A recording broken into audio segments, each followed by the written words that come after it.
Lieutenant Governor Carroll, Secretary Detzner, distinguished members of the Viva Florida Board, and of the St. Augustine 450th Commemoration Commission, and ladies and gentlemen. It is a happy coincidence of history that within the next 3 years, Floridians will have the opportunity to celebrate two major historical moments. The first, occurring in 2013, will be the 500th anniversary, or quincentenary, of the discovery of Florida by Juan Ponce de León. The second, to take place in 2015, will be the 450th birthday of St. Augustine, oldest permanent European community in what are now the United States and Canada. I have been invited to say a brief word about each of the historical events that undergird those forthcoming festivities. There are four things that most people think they know about Juan Ponce de León. The first is that he was the first European explorer to discover Florida. The second is that he was hunting a fountain of youth. The third is that he gave Florida its name. And the fourth is that we have no idea where he landed on our peninsula. To the first point, I would suggest that we say that Juan Ponce's voyage constituted the first known or documented discovery of Florida. That is because Florida's shorelines may have been sighted, even visited, beforehand by the crews of Spanish slaving ships. In the decade prior to Juan Ponce's voyage, ships out of Hispaniola, today's Dominican Republic and Haiti, sailed in ever-widening circles throughout the Caribbean and Bahamian waters in search of native islanders whom they might enslave to work the Spanish farms and mines in Hispaniola. Perhaps one or more of those expeditions happened upon this peninsula, which may account for the hostility the Florida natives showed toward Juan Ponce's crews when they landed, and account as well for Juan Ponce's finding on the lower Gulf Coast of, quote, an Indian who understood the Spanish language. In connection with my mention of an Indian, that erroneous geographic term that had its origin with Columbus, we should not neglect mention of the people who were already here when Juan Ponce arrived. Originally Eurasians who had crossed the Siberia-Alaska ice bridge some 12,000 years ago, their descendants had spread southward through what came to be called the Americas. Here in Florida, at the time of Juan Ponce's dropping anchor, the indigenous population numbered about 350,000 persons. Not only were they and their ancestors the first discoverers of Florida, they were also this state's first land developers, home builders, farmers, and artisans. The second commonly known thing about Juan Ponce is that he stumbled upon Florida while searching for a mythical fountain of youth. We can allow that he possibly had a vague interest in that fantasy, which was widespread in the Mediterranean world. Only 39 years old, however, it is unlikely that he sensed a personal need for those waters that, quote, made old men young again. Though, as an entrepreneur, he might have considered bottling the water, if he ever found it, and selling it on late-night TV. Where the fountain is concerned, the most telling evidence lies in the asiento, or charter, that Juan Ponce received from Spanish King Fernando II, authorizing his expedition. The asiento was meticulously detailed in its specifications of what Juan Ponce was to search for. Nowhere in in its pages was there any mention of a fountain of youth. The third thing that most people know about Juan Ponce is that he gave Florida its name. And here, common knowledge is correct. Landing on the Atlantic coast on April 2nd of 1513, our discoverer was impressed by the verdant beauty of the landscape he beheld. He decided to christen this land, which he thought was an island, La Florida, the flowery land. He stated later that he chose that name, first, because the island, with what he called many refreshing trees, was beautiful to behold. And secondly, because it was Easter week. And in Spain, Easter was popularly known as Pascua Florida, flowery Easter. As for the fourth thing we think we know about Juan Ponce, is that there is no way of knowing where exactly the explorer landed when he reached Florida. It may be conceded that we do not know the landing site exactly, but we are not without resources. In 1974, our country's most distinguished maritime historian, Samuel Eliot Morrison, having studied Juan Ponce's voyage out of Puerto Rico, expressed his opinion that Juan Ponce could not have landed as far north as St. Augustine, because at his speed during the number of days at sea, he could not have proceeded this far north.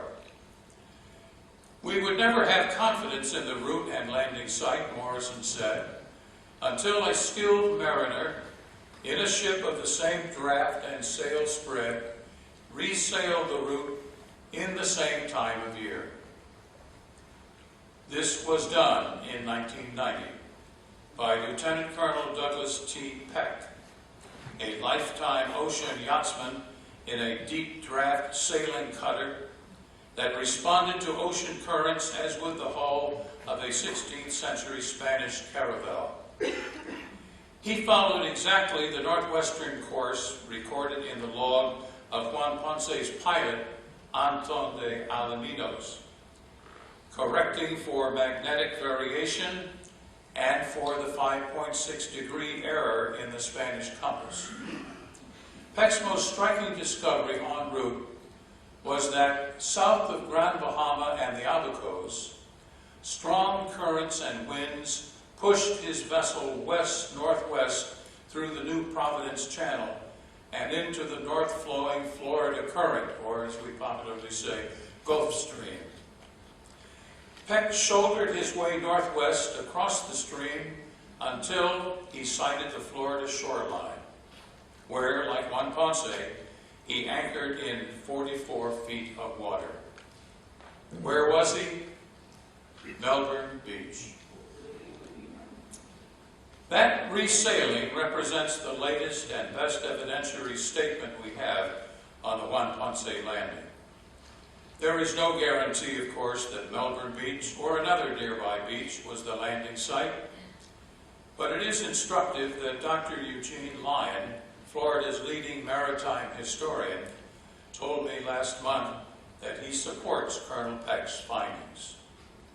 All I shall conclude myself is that since Peck's research voyage of 22 years ago, we do know something about this question. As for St. Augustine, founded 52 years later, we do not know exactly where Captain General Pedro Menendez Avilés and his 800 settlers first stepped ashore to establish this city. But we do know from a Spanish city map the location of an event that happened here immediately after the landing. That was a massive Thanksgiving for a safe arrival, celebrated by the fleet chaplain, Francisco López de Mendoza Grajales. Following that liturgy, at which Father Lopez tells us in his diary, the surrounding indigenous people, quote, imitated all they saw done, end quote, Menendez ordered that a meal be prepared and shared with the native people. That religious service and communal meal constituted the first European community act of Thanksgiving in what is now the United States, antedating the better-known Thanksgiving at Plymouth in Massachusetts by 56 years. Consider how long ago was September 8, 1565, the date of this city's founding. It was 1 year after the death of Michelangelo, and 1 year after the birth of William Shakespeare. St. Augustine afterwards became the scene of many firsts. More than a settlement, it was our country's first municipality. The King of Spain, Philip II, awarded St. Augustine its own coat of arms and the right to govern itself through a cabildo, what we would call today a city commission. Here on these ancient streets were found our country's first school, first library, first hospital, first church, first mission to the natives, first sanctioned free black community, first court of law, first public market, and first city plan. One other first requires recognition. St. Augustine was our country's first social melting pot. It happened this way. Unable to grow the staples of a Spaniard's customary diet, wheat, barley, rye, and oats, in the sandy, infertile soil of this coastal plain, the majority of settlers, military and civilian alike, adopted the diet of the local Timucua natives, which was deer, gopher tortoise, shark, drum, mullet, catfish, and the cultigens maize or corn, beans, and squash, along with nuts, fruits, and miscellaneous greens. Native women worked in Spanish homes and barracks, teaching food preparation techniques. That acculturation process eventually led to intermarriage. Spanish men took native brides. The result, relatively early in St. Augustine's history, was a mestizo culture, that is, men and women of mixed races, or our country's first melting pot. Before concluding these all-too comments about St. Augustine, I should want us all to know that this colonial city, though always small in population, was not insular. Indeed, its reach extended hundreds of miles to the north and west. In 1587, Governor Pedro Menendez Marquez, a nephew of the city's founder, welcomed the first Franciscan missionaries from Spain.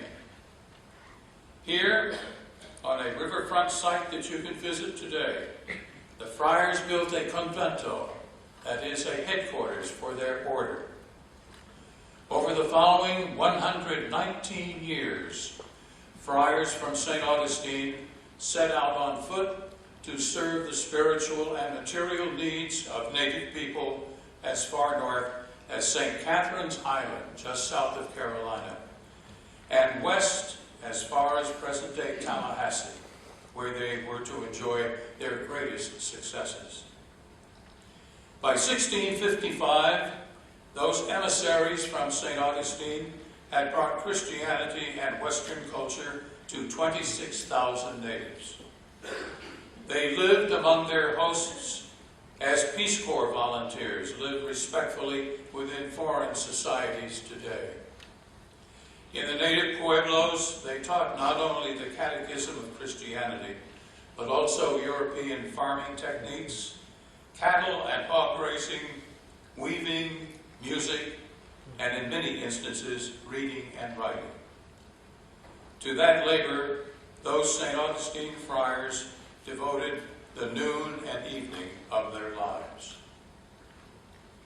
As I reflect on the 450th year of this city, I am proud to report that St. Augustine made those gifts to the American coastline and interior, and that a gentle band of St. Augustinians, through their ministrations in the hinterlands, ensured that Florida's written history began with acts of education, social justice, and benevolent service.